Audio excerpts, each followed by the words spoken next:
29 episode की शुरुआत में हम देखते हैं कि नामजो शाओचन की बात मानकर जिनसी को लॉन्च पर लेकर जाती है और वो वहाँ पर जिनसी की सारी फेवरेट डिश ऑर्डर करती है, जो देखकर जिनसी सोचने लगती है कि उसे तो अभी भी मेरी सारी फेवरेट डिश याद है। और वो नामजो को बोलती है कि मुझे पता नहीं था कि उस टाइम पर तुम्हारी कंपनी प्रॉब्लम में है और उस टाइम पर मैं तुमसे ब्रेकअप नहीं करना चाहता था, मैं तो तुम्हारी मदद करना चाहता था, लेकिन तुमने उस लेटर का कोई भी जवाब नहीं दिया। और क्योंकि नामजो ने वो लेटर पढ़ा नहीं होती है, इसलिए वो जिनसी को बोल देती है कि हाँ तुम मेरा मदद कर सकते हो। और यहाँ पर नामजो जिनसी को थैंक्स बोलना चाहिए था, लेकिन उसने तो कुछ और ही बोल दिया, इसलिए जिनसी यहाँ से चली जाती है। और नामजो घर जाकर वो लेटर को पढ़ती है तो वहाँ पर जिनसी नामजो को थैंक्स बोल रही होती है उसकी हर टाइम पर मदद करने के लिए। और उसने ये भी लिखा होती है कि अगर वो चाहे तो उसके पास जो वो ग्रुप की 5% शेयर है वो उसके नाम पर कर सकती है। और यहाँ पर नामजो समझ जाती है कि जिनसी को गलतफहमी हो गई होगी कि मैं उसे शेयर की वजह से शादी करना चाहता था। तो अभी उसे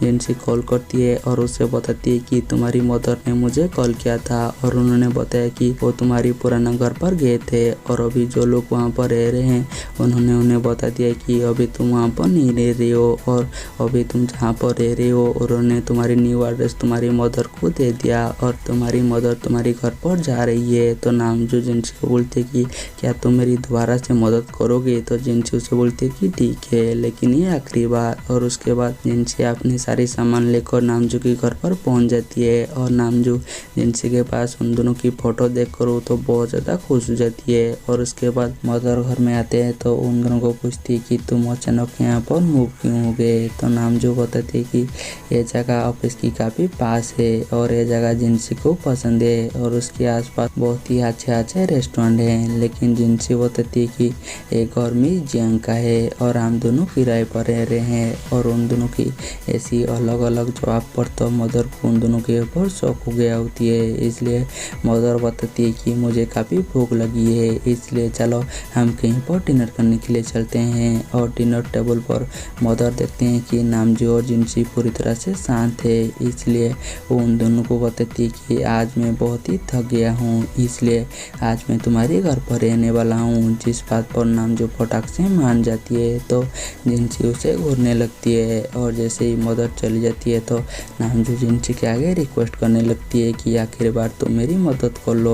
और घर जाकर जिनसी नामजो को बताती है कि अभी हम दोनों का ब्रेकअप हो गया है, इसलिए मैं तुम्हारे साथ एक ही कमरे पर नहीं रह सकता। तो भी वहाँ पर मदर आ जाती है और उन दोनों की बातें सुनने लगती है। तो नामजो बताती है कि तुमने मुझे जो लेटर भेजा था उसे मैंने आज ही देखा है और तुम्हें शायद कोई गलतफहमी हो गई है कि मैं उस शेयर की वजह से तुमसे शादी करना चाहता था। तो जिनसे बताती है कि हाँ तुम उसी शेयर की वजह से मुझसे शादी करना चाहते थे। और यहाँ पर नामजो जैसे ही कुछ बोलने वाला होती है तो वहाँ पर मदर आ जाती है और वो नामजो को बोलती है कि तुम मेरे साथ मार्केट चलो। बोलकर वो नामजो को लेकर मार्केट में चली जाती है और वो नामजो को बताती है कि मुझे पता है कि तुम दोनों का ब्रेकअप हो गया है और उससे पूछती है कि तुम दोनों का ब्रेकअप क्यों हुआ।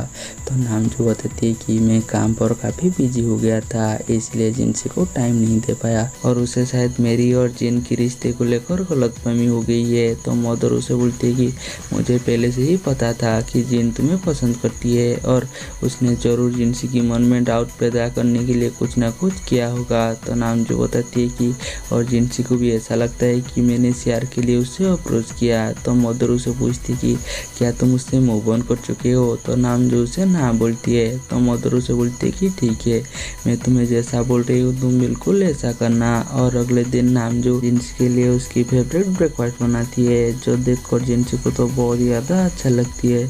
और मदर उन दोनों को और भी करीब लाने के लिए कमर दर्द का बहाना करने लगती है और वो जिनसी को पूछती कि अगर तुम आज फ्री हो तो क्यों ना तुम मेरे साथ हॉट स्प्रिंग चलो। और यहाँ पर जिनसी जैसे ही कुछ बोलने वाला होती है तो उससे पहले ही नामजो मान जाती है, जिस बात पर तो जिनसी उसे घूरने लगती है। और उसके बाद वो तीनों रेजॉर्ट पर पहुँच जाती हैं और जैसे ही वो दोनों अपने कमरे में जाते हैं और अपने कमरे को इतना सजा देख कर तो जिनसी तो यहाँ पर बहुत ज़्यादा awkward हो जाती है और यहाँ पर नामजो जिनसी को सॉरी बोलती है कि वो दोनों जब साथ में थे तो उसने उसके लिए कभी भी कोई भी सरप्राइजेस प्लान नहीं किया और वो हमेशा अपनी काम के बारे में सोच रहा था और वो जिनसी को एक मौका मांगती है ताकि उसके लिए ऐसी ढेर सारी सरप्राइजेस प्लान कर सके। तो जिनसी उसे बताती है कि तुम्हें नहीं लगता है कि ये सब के लिए बहुत ज़्यादा देर हो गई है, और उसे बताती है कि मैं वहाँ पर तुम्हारी मदर की कहने पर आई हूँ बोलकर वो यहाँ से चली जाती है। और उसके बाद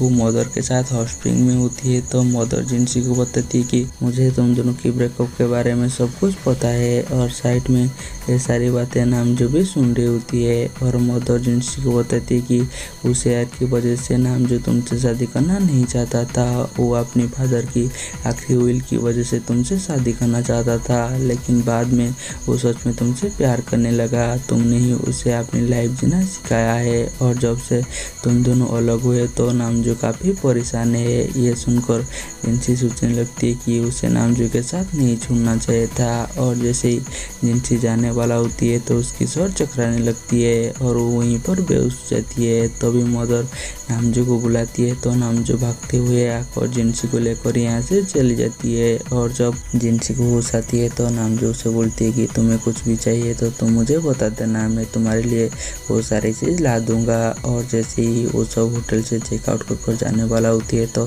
नामजो जिनसी को बोलती है कि मैं उस यार की वजह से तुमसे शादी करना नहीं चाहता था, मैं अपनी फादर की आखिरी विल की वजह से तुमसे शादी करना चाहता था, और मैं मेरी फादर की आखिरी विल की वजह से ग्रेटफुल हूँ क्योंकि उस वजह से मैं तुमसे मिल पाया। फिर भी यहाँ पर जिनसी उसे कुछ भी भूलता नहीं है और यहाँ से चल जाती है, और वो नामजो की घर में काम करते करते वहीं पर सो जाती है। तो फिर नामजो उसके पास आती है और अपनी कोट उसे उड़ा देती है और उसकी फॉरहेड पर किस कर देकर जैसे ही जाने वाला होती है तो तभी जिनसी का नींद टूट जाती है और वो नामजो के कोट उसे वापस कर देती है और अपनी घर जाने लगती है। तो नामजो उसे रोक कर बोलती है कि मैं तुम्हें घर ड्रॉप कर दूंगा, लेकिन जिनसी उसे मना कर देती है। तो नामजो उसे बोलती है कि तुम तो अभी हमारी कंपनी के साथ काम कर रहे हो तो तुम इस चीज़ को एक्सेप्ट कर ही सकते हो।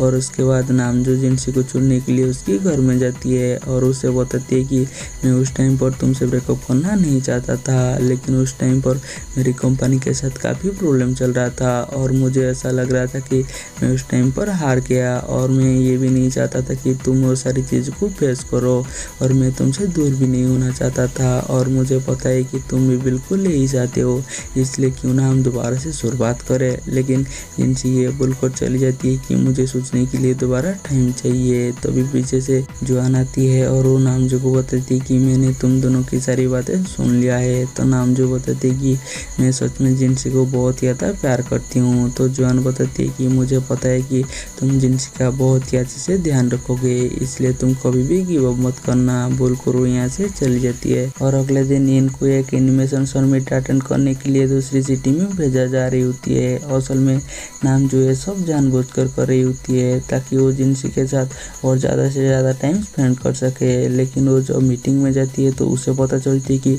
उसी एनिमेशन समिट में भी उसकी कंपनी ने उसे भेजा हुआ है। इसलिए वो सावचान को जल्दी से वहाँ पर एक होटल और फ्लाइट बुक करने के लिए बोलती है। और जब सावचान को पता चलती है कि जिनसी और इन एक ही एनिमेशन समिट अटेंड करने के लिए गए होती हैं तो वो भागते हुए जाकर फ्लाइट बुक करने लगती है। और यहीं पर हमारी एपिसोड ख़त्म हो जाती है। हम मिलेंगे जल्दी ही नेक्स्ट एपिसोड में।